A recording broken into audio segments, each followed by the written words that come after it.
Assalamualaikum warahmatullahi wabarakatuh. Apa kabar Bapak Ibu GTK Madrasah? Semoga kita semua ada dalam keadaan baik dan selalu semangat jalani segala aktivitasnya. Salam satu profesi, guru itu mulia. Baik, pada video kali ini saya akan membahas soal prediksi penerimaan seleksi P3K Kemenag, kemampuan teknis ya, atau kompetensi teknis guru semua mapel dan jenjang pendidikan tahun 2023. Pembahasan soal prediksi P3 Kemenag ini saya bagi ke dalam beberapa bagian sesuai dengan soal P3K tahap sebelumnya berdasarkan FR atau Pilot Report. Baik Bapak Ibu, langsung saja kita bahas soal prediksi penerimaan seleksi P3K Kemenag tahun 2023 bagian 2 ya. Untuk bagian satunya silakan Bapak Ibu cek linknya ada di deskripsi. Oke, langsung saja kita bahas soal nomor 1. Perkembangan teknologi memungkinkan pembelajaran tidak lagi dilakukan tatap muka di dalam kelas, akan tetapi juga bisa dilakukan secara virtual atau jarak jauh dengan prinsip-prinsip pembelajaran berbasis teknologi. Pembelajaran model ini berbasis web dan bisa diakses menggunakan jaringan internet dimanapun dan kapanpun siswa berada. Nah, pembelajaran yang demikian itu disebut pembelajaran titik-titik. A. Blended learning, B. E-learning, C. Learning by doing, D. Self-learning, dan E. Efficient learning. Oke, langsung saja kita bahas Bapak Ibu. Kita tahu e-learning itu kan adalah pembelajaran yang dilakukan secara daring berbasis web atau sejenisnya ya. Nah, akan tetapi ada model pembelajaran yang hampir sama, yaitu blended learning, itu adalah pembelajaran yang merupakan kombinasi. Nah, kalau ini kombinasi antara pembelajaran dalam jaringan dan luar jaringan. Nah, sementara tadi di soal itu kan model pembelajaran yang prinsip pembelajaran itu berbasis teknologi, yaitu web dan bisa diakses menggunakan jaringan internet. Berarti jawabannya adalah B, e-learning. Lanjut ke nomor 2. Guru sedang melakukan pembelajaran sains untuk mengukur dimensi metakognitif pada diri peserta didik itu dengan titik-titik. A. Tes tertulis, B. Tes lisan, C. Uraian, D. Unjuk kerja, dan E. Praktik. Nah, di sini kata kuncinya dimensi metakognitif ya, Bapak Ibu. Kita tahu ada beberapa dimensi. Yang pertama faktual. Nah, faktual itu menunjukkan elemen-elemen dasar yang harus diketahui para peserta didik. Kemudian konseptual. Itu merupakan klasifikasi, prinsip, konsep, atau teori. Selanjutnya prosedural. Itu merupakan keterampilan melaksanakan prosedur. Dan yang terakhir adalah metakognitif.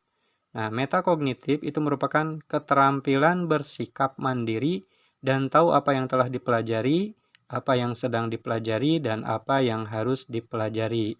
Nah, kira-kira menurut Bapak Ibu, untuk mengetahui dimensi metakognitif, tes apa nih yang paling tepat? Tentu jawabannya pasti C ya, yaitu uraian. Lanjut ke soal nomor 3. Model pembelajaran abad 21 yang menekankan di hasilnya produk dan menekankan otonomi belajar sejak mulai dirancang, melaksanakan dan mengevaluasi hasil belajarnya adalah titik-titik.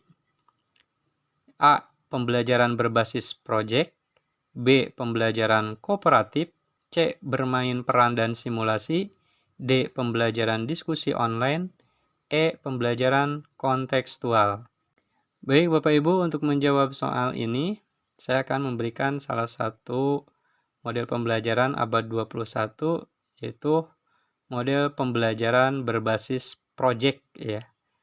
Menurut Bos dan Krauss, MPBP, itu adalah model pembelajaran menekankan aktivitas siswa dalam memecahkan berbagai permasalahan yang bersifat open-ended dan mengaplikasi pengetahuan mereka dalam mengerjakan proyek untuk sebuah produk otentik tertentu. Jadi jawaban untuk soal nomor 3 itu adalah A. Pembelajaran berbasis proyek. Lanjut ke soal nomor 4. Silabus dan RPP adalah pedoman bagi guru dalam melaksanakan pembelajaran yang berupa rencana pembelajaran. Perbedaan antara silabus dan RPP atau rencana pelaksanaan pembelajaran adalah titik-titik. A. Silabus berisi kompetensi dasar dan RPP berisi kegiatan belajar yang diarahkan untuk mencapai kompetensi dasar. B. Silabus berasal dari pengembangan standar isi dan standar kompetensi lulusan, dan RPP bersumber dari standar kompetensi lulusan. C. RPP dibuat oleh setiap guru dan silabus dibuat oleh tim guru. D. RPP dibuat oleh guru sedangkan silabus dibuat oleh satuan pendidikan. E. Silabus berisi rincian kegiatan pembelajaran sedangkan RPP berisi pendekatan penilaian hasil belajar. Baik, Bapak Ibu, kita ingat kembali ya. Di silabus itu berisi kompetensi dasar dan RPP itu berisi kegiatan belajar ya yang diarahkan untuk mencapai kompetensi dasar KI dan KD dikembangkan dari standar kompetensi lulusan. Nah, sementara itu silabus dikembangkan dari KI dan KD, sementara RPP mengembangkan KD ke dalam indikator pencapaian kompetensi dasar dan tujuan pembelajaran. RPP itu biasanya disusun oleh masing-masing guru, sedangkan silabus dikembangkan oleh Kemendikbud. Nah, jadi jawaban yang paling tepat untuk soal nomor 4 adalah A, yaitu silabus berisi kompetensi dasar dan RPP berisi kegiatan belajar yang diarahkan untuk mencapai kompetensi dasar. Lanjut ke soal nomor 5. Saat merancang pembelajaran, seorang guru ingin menyederhanakan konsep, prinsip, atau hukum yang kompleks, sehingga memperjelas penyajian pesan secara tertulis. Nah, media apa yang paling tepat dipilih oleh guru tersebut? A. Bagan, B. AP, C. Flip chart, D. Foto, atau E. Gambar. Nah, untuk menjawab soal ini, kita ingat Bapak Ibu, Bagan itu merupakan media pembantu untuk menyajikan pesan pembelajaran melalui visualisasi dengan tujuan materi yang kompleks. Itu dapat disederhanakan sehingga siswa mudah untuk mencerna materi tersebut. Jadi jawabannya yang paling tepat untuk menjawab soal 5 itu adalah Bagan. Ya. Lanjut ke soal nomor 6. Deskripsi tentang ranah sikap, pengetahuan, keterampilan yang harus dipelajari untuk dikuasai peserta didik pada satu tingkat atau jenjang sekolah, kelas, mata pelajaran tertentu itu terdapat pada komponen silabus titik-titik A. KD, B. KI, C. Penilaian, D. Pembelajaran, E. Materi. Ya, kalau kita lihat atau cek kembali ya Bapak Ibu di silabus ya. Komponen-komponen silabus itu kan terdiri dari kompetensi dasar ya atau KD. Itu merupakan sejumlah kemampuan yang harus dimiliki peserta didik dalam satuan pendidikan jenjang dan mata pelajaran tertentu. Jadi jawabannya adalah A, KD. Lanjut ke soal nomor 7. Dalam suatu pembelajaran diperoleh data banyak siswa yang tidak aktif, maka Anda sebagai guru harus mengubah pendekatan pembelajaran. Nah, pendekatan yang tepat untuk mengatasi hal tersebut adalah A. Konstruktivisme, B. Kontekstual, C. Saintifikatif, D. Deduktif, E. Induktif. Oke, untuk menjawab soal ini kita bahas semuanya ya Bapak Ibu. Konstruktivisme adalah membentuk konsep sendiri. Kemudian yang berikutnya, konseptual itu adalah membuat pembelajaran bermakna. Yang berikutnya, saintifikatif adalah pembelajaran aktif. Kemudian, deduktif itu adalah pakem konsep atau berpikir logis. Yang berikutnya, induktif adalah terampil membuat kesimpulan. Nah, tadi di soal ada kata kuncinya ya. Banyak siswa yang tidak aktif. Nah, di sini aktif. Berarti pendekatan yang tepat untuk mengatasi hal tersebut itu kita gunakan pendekatan saintifikatif, yaitu jawabannya adalah C. Lanjut ke soal nomor 8. Yang bukan untuk mengukur keterampilan nyata peserta didik adalah A. Tes tulis, B. Praktik, C. Portofolio, D. Unjuk kerja, E. Produk. Oke, biar Bapak Ibu paham, saya tuliskan di sini beberapa makna dari semua tes yang sering kita lakukan ya. Yang pertama, tes tertulis itu merupakan teknik menilai pengetahuan. Kemudian praktik itu merupakan penilaian keterampilan melakukan sesuatu. Kemudian portofolio itu merupakan kumpulan karya siswa.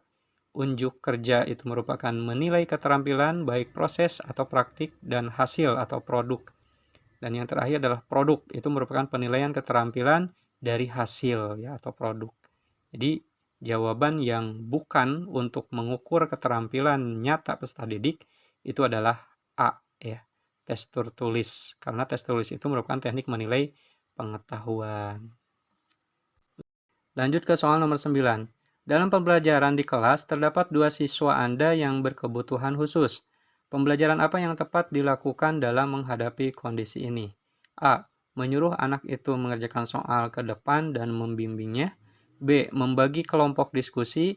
C. Melakukan pembimbingan di tempat duduk mereka. D. Mengelompokkan dengan siswa pintar agar ikut terimbas.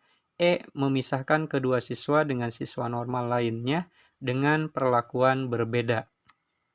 Oke, Bapak Ibu, untuk menjawab soal ini ya, kita harus tahu salah satu penanganan anak berkebutuhan khusus itu adalah anak berkebutuhan khusus memerlukan dukungan ekstra atau guru pendamping yang duduk bersamanya. Jadi, jawaban yang paling tepat untuk menjawab soal ini itu adalah C ya, melakukan pembimbingan di tempat duduk mereka. Terakhir, nomor 10, guru menguasai bidang keilmuan lain yang menunjang proses pembelajaran. Itu adalah kompetensi A. Pedagogik, B. Profesional, C. Kepribadian, D. Sosial, atau E. Budaya. Baik, Bapak Ibu, untuk menjawab soal ini, Bapak Ibu harus tahu beberapa istilah kompetensi ya. Nah, saya di sini akan menyampaikan ya salah satunya aja, yaitu kompetensi pedagogik. Itu pada dasarnya adalah kemampuan guru dalam mengelola pembelajaran peserta didik. Seperti halnya menguasai karakteristik peserta didik, menguasai teori belajar, dan prinsip-prinsip pembelajaran yang mendidik. Kemudian pengembangan kurikulum dan lain-lain. Nah, sehingga apabila ada seorang guru menguasai bidang keilmuan lain yang menunjang proses pembelajaran, itu merupakan kompetensi pedagogik. Itu jawabannya A. Oke, Bapak Ibu, itu beberapa soal yang merupakan prediksi soal P3K ya, bagian 2. Nanti untuk bagian 3-nya saya bahas di video berikutnya. Baik, jangan lupa untuk like, comment, share, dan subscribe agar Bapak Ibu tidak ketinggalan di video-video selanjutnya. Sekian, Assalamualaikum warahmatullahi wabarakatuh.